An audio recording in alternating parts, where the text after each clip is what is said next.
जो आज रात मुलाकात हुई है शहबाज शरीफ साहब की और जनरल आसिम मुनीर साहब की प्रेसिडेंट ट्रंप से,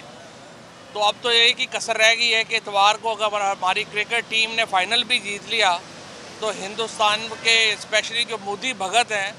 उनके चेहरे देखने के लिए तो टिकट लगाना पड़ेगा। जो इस वक्त हालात है, जो मैं देख रहा हूँ कि इंडिया का मीडिया जिस तरीके से रो रहा है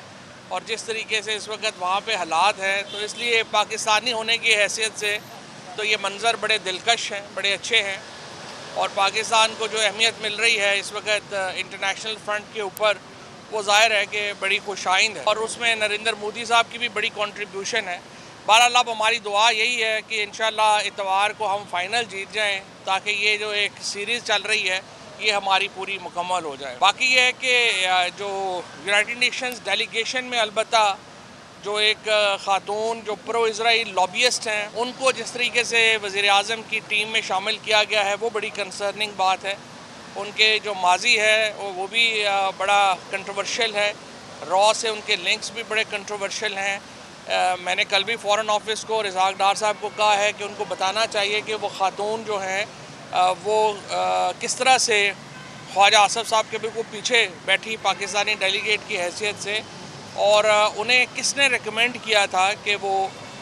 इस तरह शहबाज शरीफ साहब के साथ उनके जहाज़ में, उन्होंने ट्वीट किया उनके जहाज़ में अमेरिका पहुंची, जो बड़ी कंसर्निंग बात है मेरे ख़्याल में। और इसके ऊपर फ़ॉरेन ऑफिस को जवाब देना बड़ा अहम है और इसहाक डार साहब भी बताएं कि यूएन डेलीगेट्स में उन्हें किसकी रिकमेंडेशन के ऊपर कैसे शामिल किया गया। और ज़ाहिर है कि इतने कंट्रोवर्शियल, इतने मुतनाज़ा माजी के साथ उन्होंने जो MKM की हैंडलिंग थी पैसों की, उसमें इल्ज़ामात हैं कि वो उसमें शरीक रहीं और लोगों के साथ। ये बड़ा एक मैं समझता हूँ संगीन इल्ज़ामात है उनके ऊपर जिसका जवाब आना ज़रूरी है। बाकी ये है कि अब हुकूमत इंटरनेशनली इतनी अगर तगड़ी हो गई है तो नेशनली भी हमें रिकन्सिलिएशन की तरफ जाना चाहिए, बजाय इसके कि यहाँ पाकिस्तानियों को तो कुट पड़ी हो रही हो 24/7 और बाहर हम कहें जी हालात बड़े अच्छे हैं।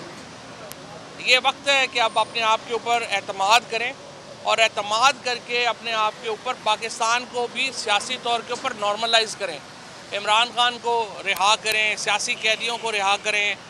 इसके नतीजे में पाकिस्तान के अंदर भी एक गुडविल पैदा होगी जो अभी नहीं है।